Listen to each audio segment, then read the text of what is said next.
ஆனா நான் கனவு காணுவேன். நாம கனா கண்டோம்.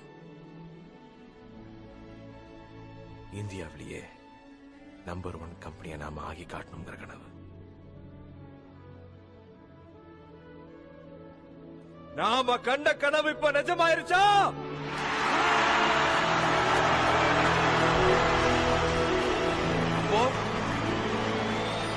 போதுமா?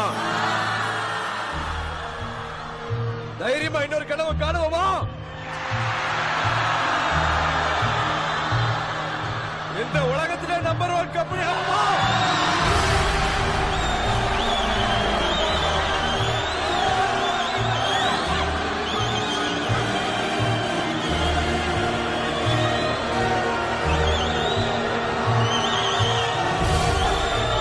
உலகத்துக்கே கேட்கிற மாதிரி சொல்லுவோம், நாம வந்துட்டு இருக்கோம்.